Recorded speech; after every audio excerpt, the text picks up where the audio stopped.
क्यों एचएनबी जैसी यूनिवर्सिटीज़ में एडमिशन लेना आपके करियर का वर्स्ट डिसीजन हो सकता है, और वो कौन सी बातें हैं आपको जो यूनिवर्सिटी के बारे में जाननी बहुत ज़्यादा ज़रूरी है इससे पहले कि आप एडमिशन लें। बावजूद इसके कि एचएनबी एक नैक की ए ग्रेड सर्टिफिकेशन वाली यूनिवर्सिटी है, यूजीसीए द्वारा अप्रूव्ड है और एक सेंट्रल यूनिवर्सिटी का टैग तो ऑब्वियसली है ही। तो ऐसी कुछ बातें जो आपके लिए जाननी ज़रूरी हैं आज हम इस वीडियो में डिस्कस करेंगे ताकि आप अपने करियर का एक इन्फॉर्म्ड डिसीजन ले सकें एटलीस्ट। तो चलिए शुरू करते हैं। खामियां तो हैं, मेजर हैं, पर उससे पहले हम अच्छाइयों की बात करेंगे। अगर आप सर्टिफिकेशंस में बिलीव रखते हैं, अगर आपके लिए सेंटर के टैग की वैल्यू है, आपके लिए यूजीसी अप्रूव्ड की वैल्यू है ज़्यादा, ऑब्वियसली वो है भी। स्टेट यूनिवर्सिटी के बजाय एक सेंट्रल यूनिवर्सिटी की डिग्री की ज़्यादा वैल्यू है। तो अगर आपके लिए ये सब मैटर करता है तो हाँ, एचएनबी आपको एक सेंट्रल यूनिवर्सिटी के टैग वाली डिग्री ज़रूर प्रोवाइड कर देगा। सेकेंड थिंग जो यहाँ पे बेस्ट है वो आएगी यहाँ पे इंफ्रास्ट्रक्चर। ये एक सेंट्रल यूनिवर्सिटी है तो इसका यूनिवर्सिटी का जो इंफ्रास्ट्रक्चर है वो भी अच्छा है। कुछ अंडर कंस्ट्रक्शन है, पुरानी बिल्डिंग्स अब लगभग एक भी नहीं है क्योंकि ये पहले स्टेट यूनिवर्सिटी हुआ करती थी। पर अब जो यहाँ पे मेन कैंपस है यहाँ पे श्रीनगर का, वहाँ पे भी जो बिल्डिंग्स पुरानी हैं वो तोड़ के नई बनाई जा रही हैं। और चौरास वाला कैंपस ऑलरेडी अच्छा इंफ्रास्ट्रक्चर्स के साथ आता है, बसेस, जिम, टेनिस कोर्ट और सारी फैसिलिटीज़ जो होनी चाहिए वो यहाँ पे सब कुछ है, मतलब इंफ्रास्ट्रक्चर गुड। और तीसरी चीज़ जो आपको मिलेगी यहाँ पे वो है यहाँ पे का पीसफुल इन्वायरमेंट और नेचर। अगर आप शांति में पढ़ाई करना चाहते हैं और माउंटेन लाइफ का थोड़ा सा एक्सपीरियंस करना चाहते हैं तो आप यहाँ पे आ सकते हैं, ये इसके लिए भी बेटर रहेगा। और इससे आपका एक और फ़ायदा है, जो यहाँ पे का आपका लिविंग एक्सपेंस रहेगा वो काफ़ी कम हो जाता है क्योंकि यहाँ पे मार्केट उतनी ज़्यादा बड़ी नहीं है, तो आपके एक्सपेंसेस हैं वो लिमिटेड रहेंगे, जो कि स्टूडेंट के लिए मेरे ख्याल से अच्छी बात रहेगी।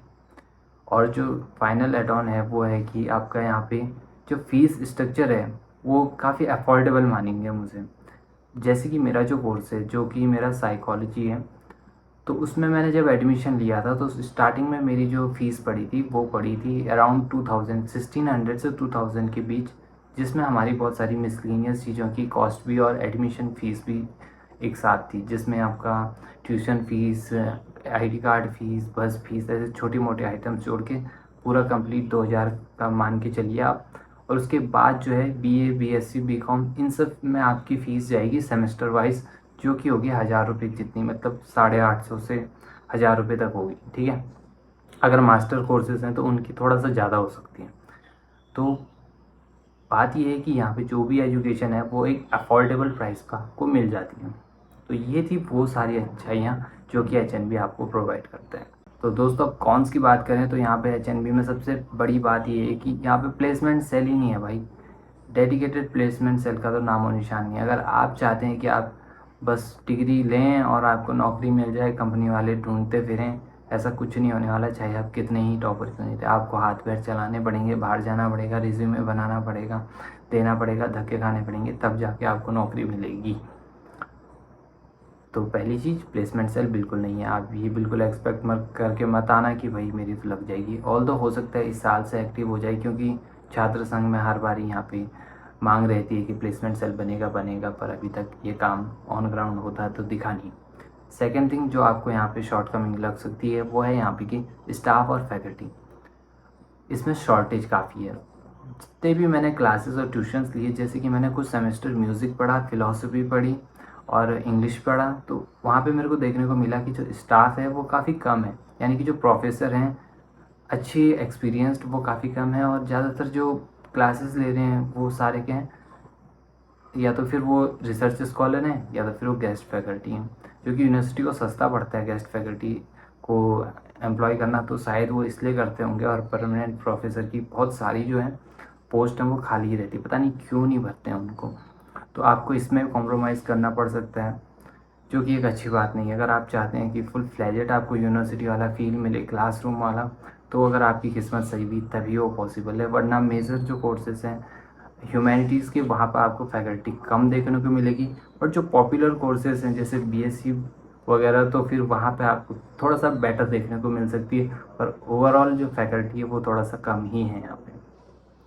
और थर्ड चीज़ जो यहाँ पे सबसे ज़्यादा ख़राब मिलेगी आपको वो है एक्सपोज़र, इंडस्ट्री एक्सपोज़र। अगर आप चाहते हैं कि आप कोई कोर्स कर रहे हैं और उसके साथ आप इंटर्नशिप करें, तो यहाँ पे उतनी ज़्यादा अपॉर्चुनिटीज़ जो हैं वो आपको मिलने वाली नहीं है। तो ये अगर आपकी प्रायोरिटी लिस्ट में सबसे टॉप पे है प्लेसमेंट और इंटर्नशिप वगैरह, तो उससे इनके भरोसे तो बिल्कुल मत आना, यहाँ पे कुछ नहीं मिलने वाला। क्योंकि श्रीनगर एक छोटा सा शहर है और ज़्यादा यहाँ पे इंडस्ट्रीज़ वगैरह है नहीं, तो आपको अपॉर्चुनिटी भी नहीं मिलती है। तो अब बात करते हैं एक ऐसी चीज़ के बारे में जो कि पहले थी अब नहीं है। यूनिवर्सिटीज़ में ना आपका काम सिर्फ एक स्किल तो डेवलप करना ही है, और नॉलेज के साथ स्किल्स तो है ही, पर एक और चीज़ जो होती है वो है पर्सनल ग्रोथ। और पर्सनल ग्रोथ तब होती है जब आप बहुत सारे डिफरेंट काइंड ऑफ कल्चर के पीपल से मिलते हैं।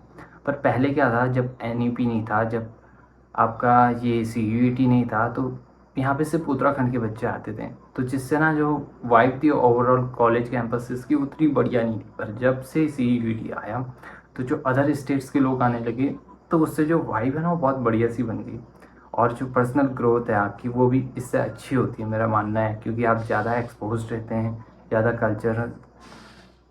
ज़्यादा कल्चरली आप लोगों से इंगेज होते हैं, नई नई बातें सीखते हैं, नए नए दोस्तों से मिलते हैं, तो आपकी जो पर्सनैलिटी है ओवरऑल अच्छी बनती है। तो पहले नहीं थी पर अब है। तो दोस्तों आई होप कि आप लोग अपने करियर के लिए एक इन्फॉर्म्ड डिसीजन अब बना पाएंगे कि आपको HNP में आना है या फिर नहीं आना है। और अगर आपके कुछ सवाल बाकी हैं तो प्लीज़ उनको कमेंट सेक्शन में लिख दीजिए। मैं कोशिश करूँगा अगर वीडियो बना पाया तो वीडियो बना दूँगा, वरना मैं आपके लिए कमेंट्स में ही रिप्लाई कर दूँगा, क्योंकि मैं बहुत बिज़ी रहता हूँ ना।